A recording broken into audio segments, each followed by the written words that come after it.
Hello and a very warm welcome to all our viewers in Nigeria and around the world to the AM News on Global Television, coming to you live from Nigeria's capital, Abuja. I am Uyi Agumofwegbe, reminding our viewers that we are on DSTV channel 365 and Star Times channel 276. President Bola Tinubu has assured Nigerians that the benefits of his renewed hope reforms will reach every state and community across the country.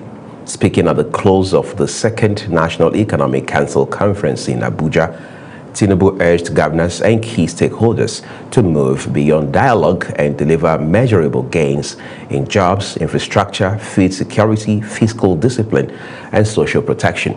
Represented by Senate President Godswill Akpabio, the president said reform is a continuous process requiring courage, coordination, and accountability, noting that stronger federal-state collaboration remains key to building a resilient and inclusive economy. Meanwhile, President Bola Tinubu has appointed Ambassador Ismail Abba Yusuf as Chairman and Chief Executive Officer of the National Hajj Commission of Nigeria, NACON, pending Senate's confirmation. The President says the appointment follows the resignation of the former chairman and aligns with efforts to strengthen transparency, accountability, and operational efficiency in Nigeria's Hajj management. Tinubu expressed confidence that the former ambassador to Turkey will leverage his diplomatic and administrative experience to reposition the commission and improve services for Nigerian pilgrims. Vice President Kashif Shettima has departed Abuja for Addis Ababa, Ethiopia, to represent President Bola Tinubu at the 2026 African Union Summit focused on sustainable water and sanitation under Agenda 2063. He will join other African leaders at the 39th Ordinary Session of the Assembly of Heads of State and Government and the 30th AU General Assembly scheduled for February 14 and 15. On the sidelines of the summit, Shettima is expected to hold bilateral meetings with political and business leaders to strengthen Nigeria's diplomatic and economic partnerships before returning home after his engagements. Let's talk politics now. The All Progressives Congress's Renewed Hope grassroots movement has officially endorsed President Bola Tinubu for a second term, praising his reforms aimed at strengthening Nigeria's economy and governance. Our political correspondent Ubong Usoro was there and now reports. In Abuja, leaders of the Renewed Hope grassroots movement passed a vote of confidence on President Tinubu, describing his administration as transformative and forward-looking. Speaking to journalists, National Coordinator Ambassador Isaac Chikozie Ude listed the administration's landmark reform since May 29, 2023. He highlighted the removal of fuel subsidies and the unification of the foreign exchange system as key steps to restore fiscal discipline and boost investor confidence. We are seeing what he's doing, but what he's doing, most people who doesn't like speaking positive about Mr. President's achievement block it through social media. But we are stepping it down because we also belong to that social media. National Secretary Engineer Amodu Abdurrahman praised the government's focus on youth empowerment, education, and infrastructural development. He stressed that the group's role in keeping citizens informed and mobilized ahead of the 2027 elections. Renew Hope Grassroots Movement is the largest. It's the largest pressure group in Nigeria, in Africa as a whole. The records are there for us to see. It is not theory, it's practical.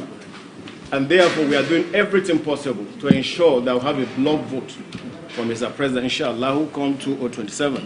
The Renewed Hope grassroots movement says it will continue nationwide efforts to educate and engage Nigerians, urging unity and active participation as the country approaches the next general elections. Ubong Usoro, Global Television News. Many thanks, Ubong. The Independent National Electoral Commission (INEC) has written to the National Assembly that it requires 873.78 billion naira to conduct the 2027 general election, as it seeks 171 billion naira to fund its operations in the 2026 fiscal year. The Commission's chairman, Professor George Amukbito, made the disclosure while presenting the Commission's 2026 budget proposal and the projected cost for the 2027 general election before the National Assembly Joint Committee on Electoral Matters in Abuja. According to Amukbito, the 873.78 billion naira election budget covers the full conduct of national polls in 2027, and an additional 171 billion naira is needed to support INEC's routine activities in 2026, including by-elections and off-season elections. The senior advocate of Nigeria noted that the proposed election budget does not include a fresh request from the National Youth Service Corps seeking increased allowances for corps members engaged as ad hoc staff during elections. Justice Obiora Egwatu of the Federal High Court in Abuja has withdrawn from 2 Economic and Financial Crimes Commission (EFCC) cases against former Attorney General of the Federation, Abubakar Malami, citing personal reasons and the interest of justice. The cases include a multi-billion naira asset forfeiture suit involving 57 property and an 8.7 billion naira money laundering charge against Malami, his wife, and son. The development follows a request for adjournment by Malami's counsel and comes after the cases were recently reassigned to Justice Egwatu by the Chief Judge of the Federal High Court. Nigeria has reaffirmed its commitment to youth and women empowerment in agriculture as the 49th session of the International Fund for Agricultural Development, IFAD, wraps up in Rome. Nigeria's Minister of Agriculture and Food Security, Senator Abubakar Kyari, who was elected chairperson of the Governing Council, led discussions focused on investing in young entrepreneurs to drive global food security. Anieche Patrick completes the report. The 49th session of IFAD's Governing Council ended in Rome with a strong call for strategic investment in young people and women in agriculture, themed from farm to market. Investing in young entrepreneurs, the biennial meeting underscored the role of youth in job creation, innovation, and inclusive economic growth. Nigeria's Minister of Agriculture and Food Security, Senator Abubakar Kyari, who was elected as the chairperson of IFAD's Governing Council, noted that Nigeria's leadership at IFAD aligns with President Bola Ahmed Tinubu's directive to prioritize food security, expand opportunities for young people and women, and build resilient agricultural systems capable of withstanding climate and market shocks. I am deeply grateful for the support of His Excellency President Bola Ahmed Tinubu, GCFR, President of Nigeria and Commander-in-Chief of the Armed Forces, whose strong commitment to food security and agricultural transformation continues to shape Nigeria's constructive engagement in both national and global food security governance. When we equip young people with access to finance, skills, mentorship, and markets, we do more than support individual enterprises. We strengthen value chains, generate employment, foster innovation, and secure our shared economic value. The minister also commended the IFAD Nigeria Country Office, led by Country Director Dede Eku, for translating global commitment into measurable impacts across rural communities, particularly in strengthening value chains and supporting smallholder farmers. As the conference drew to a close, Nigeria reaffirmed its commitment to multilateral cooperation in tackling hunger and poverty, reinforcing its position as a forward-looking voice on the global agricultural stage. Anieche Patrick, reporting for Global TV News. And now to other stories. The New Nigeria People's Party, NNPP, has rejected the bill before the United States Congress seeking sanctions against its national leader, Rabiu Kwankwaso, over alleged religious freedom violations. The party describes the proposed legislation as politically motivated and misleading, insisting that Kwankwaso has consistently condemned insecurity and religious extremism during and after his tenure as Kano State's governor. If passed into law, the bill could impose visa bans and asset freezes on individuals and entities accused of severe religious prosecution in Nigeria. This is Global Television, and you're watching the live broadcast of the AM News. AM News continues after these weather forecasts, plus business, foreign, and sports stories on the other side of this break. Please do stay with us. Hello, I'm glad to have you with us on the weather forecast for Friday. Starting in the north, plenty of sunshine is expected as dry conditions and clear skies will dominate the region, so no major weather concerns here. To the north-central region, partly cloudy conditions will prevail throughout the day.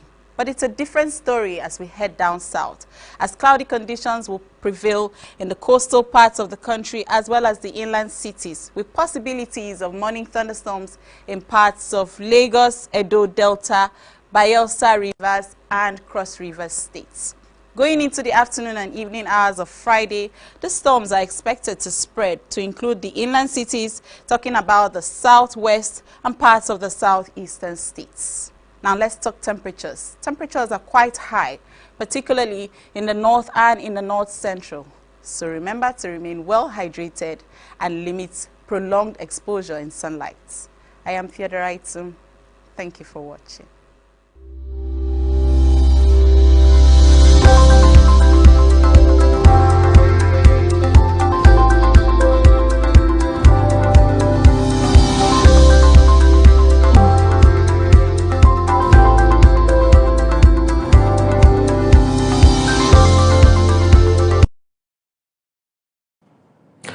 Thank you so very much for staying with us. The rest of the AM News now returns with business, where the Nigeria National Petroleum Company Limited has announced that gas supply to some power generation companies will decline temporarily from February 12 to February 15, 2026 due to scheduled maintenance by its joint venture partner, Seplat Energy PLC. The disclosure was contained in a statement issued by the company's Chief Corporate Communications Officer, Andy O'Day, titled Notice of Scheduled Maintenance on Major Gas Plants and Facilities. The company says the 4-day shutdown of Seplat's gas production facilities is expected to moderately affect gas deliveries to some power generation companies with a limited impact on electricity outputs nationwide. Nigeria recorded about $21 billion in capital importation in the first 10 months of 2025, representing a 75% increase compared to the previous year. Minister of Industry, Trade and Investment, Dr. Jumoke Oduwole, told lawmakers the surge followed over 100 bilateral investment engagements with partners, including the United Kingdom, United States, United Arab Emirates, Brazil, and Japan. Dr. Oduwole also stated that the United Kingdom accounted for the largest share of inflows, while Nigeria also recorded trade surplus and double-digit export growth during the period. Let's go to the foreign scene now. In a defiant display of resilience, Prime Minister Keir Starmer has declared his unwavering commitment to leading the nation, asserting that he will never walk away from the country he loves. Speaking at the public forum in Hertfordshire centered on the escalating cost of living crisis, Starmer's statement comes amid a tumultuous period that saw his leadership come under intense pressure. A correspondent in the United Kingdom, Edikan Michael, has details for us. The Prime Minister's reaffirmation of his position follows a politically charged Monday where Scottish Labour leader Hannah Sowell publicly called for Starmer's resignation, igniting speculation about his future at the helm. The Prime Minister's cabinet recently has also rallied forcing issued a chorus of endorsement that appeal to temporarily quell these dissent. Now, addressing a crowd of concerned citizens in Hertfordshire, Starmer directly addressed their recent political storm, acknowledging the heightened level of politics in recent time. I will never walk away from the mandate I was given to change this country. And I will never walk away from the country that I love. However, Keir pivoted quickly to his core message, a relentless focus on alleviating the burden of the cost of living crisis in ordinary Britons. Drawing upon deeply personal anecdotes, Starmer recounted his personal experience with financial hardship, saying he knows what it's like to struggle. This appeal to his working class roots served as a powerful counterpoint to some of the accusations of being out of touch with the concerns of everyday people. Starmer further emphasized his connection to working class communities by highlighting the composition of his cabinet, which he proudly proclaimed as the most working class cabinet in history. He also lamented the persistent systemic inequalities that continue to hold back. I know what it feels like to sit around the kitchen table worrying about the fact that you can't make ends meet. And there are millions of people in the same boat. Children in poverty, young people who don't get the opportunities they deserve, millions of people held back because of a system that doesn't work for them. And I'm fighting for them. I am their Prime Minister, and this is their government. And I will never give up on that fight. But the fight coming up in politics, the real fight, is not in the Labour Party. It's with the right-wing politics that challenges that. The politics of reform. The politics of divide, divide, divide. Grievance, grievance, grievance. That will tear our country apart. That is the fight that we are in. And I will be in that fight as long as I have breath in my body. Now, while Starmer's impassioned defense has shored up his position for now, the underlying tensions within the Labour Party remain. Whether he can successfully navigate these challenges and maintain his grip on leadership remains to be seen. The week comes week by critical as he seeks to regain momentum and demonstrate his ability to deliver a tangible result for the British people. Deacon Michael for Global TV News. Thank you so very much, Deacon. Still on the foreign scene, Canadian Prime Minister Mark Carney has called a mass shooting in the country's remote town of Tumbler Ridge an act of unheard cruelty, declaring that the nation is in mourning. While speaking to Parliament, Prime Minister Carney noted that the incident has left the nation in shock. Authorities say 9 people were killed in the incident that also impacted the residents in the small northern British Columbia community. Police, however, said the shooter was found dead with a self-inflicted injury. The police have identified the suspect as Jeze Van Rostella, an 18-year-old who had prior mental calls to her home. She was found dead following the attack. The Prime Minister summarily described the impact of the shooting as devastating, while commending first responders, paramedics, and teachers for their courage. What happened has left our nation in shock and all of us in mourning. 9 people killed, more than 25 others injured, some still in hospital fighting for their lives.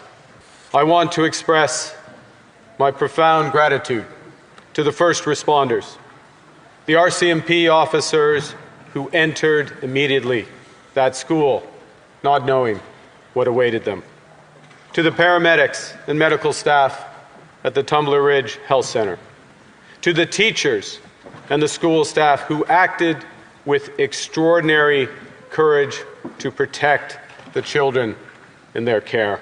Royal Canadian Mounted Police Deputy Commissioner Dwayne MacDonald said Rostella had a history of mental health contact with police and that the suspect's mother and stepbrother were found dead in a home near the school. The motive behind the shooting remains unclear. Prime Minister Carney also urged Canadians to understand that while investigation is ongoing, law enforcement should be allowed the space and time to do their job accordingly. Uyi Agmofwegbe reporting for Global TV News. And now time to bring in some excitement from the world of sports.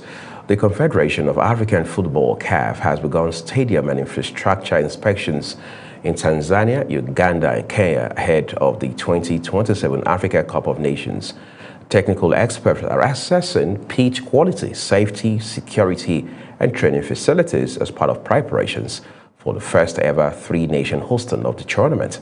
CAF President Patrice Motsepe is also scheduled to visit the region as organizers intensify efforts to meet world-class hosting standards. The Organization of Military Sports in Africa, OSMA, is throwing its weight behind efforts to reposition shooting sports in Nigeria. OSMA President Major General Abdullahi Mai Kano pledged institutional support to the Nigeria Shooting Sport Federation in a renewed drive to restore the country's lost dominance in the sport. Our correspondent, Adiete Patrick, has details. Nigeria's shooting sports may be on the brink of survival. That assurance came in Abuja when the board of the Nigeria Shooting Sports Federation, led by its president, Commodore Mohammed Shetima, paid a courtesy visit to the president of OSMA, Major General Abdullahi Mai Kano. OSMA president congratulated the newly elected executives and charged them to take deliberate steps towards restoring the nation's lost glory in shooting sports. He pledged OSMA's full backing, including rehabilitation of shooting ranges, introduction of annual championships, strengthened international collaborations, and structured military-civilian integration. Partnership in the sense that how the two organizations, the OSMA and the Nigerian Shooting Federation, will join hands together to be organizing shooting competition. Beyond competition, inclusivity is also a major focus as OSMA's president emphasized that shooting sports can serve as a rehabilitation platform for wounded soldiers, noting that only a few African countries currently operate structured systems for such integration. Meanwhile, discussions for a memorandum of understanding are already underway, with both parties reviewing a framework to institutionalize the partnership. Now we have a vibrant shooting federation here in Nigeria, which anytime we are going to have a competition, a championship of shooting, my organization will quickly have, already we have an understanding, with them. We are going to call them to assist us in whatever way. Earlier, Nigeria Shooting Sports Federation President Commodore Mohammed Shetima welcomed the collaboration, insisting that the partnership must be institutional rather than personality-driven. Shetima highlighted job creation for retired military weapons instructors as a key component of the partnership, noting that many retire without opportunities to deploy their specialized skills. Definitely it will include looking for more talents through grassroots engagement. We want to start the shooting tournament through geopolitical zones.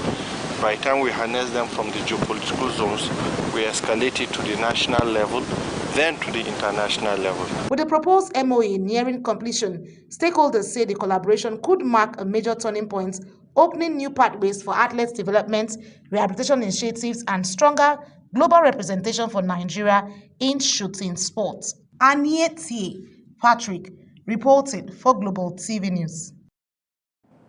Well, thank you so very much, Adiete. And that's how we wrap up the AM News here on Global Television. A quick reminder that we are on DSTV, channel 365, and Star Times, channel 276. As always, we encourage you to follow us across all social media platforms now showing on your screen using that Global TV NG. I'm Uyi Agumofwegwe. Again, we appreciate your time with us. Starting shortly is Global Morning.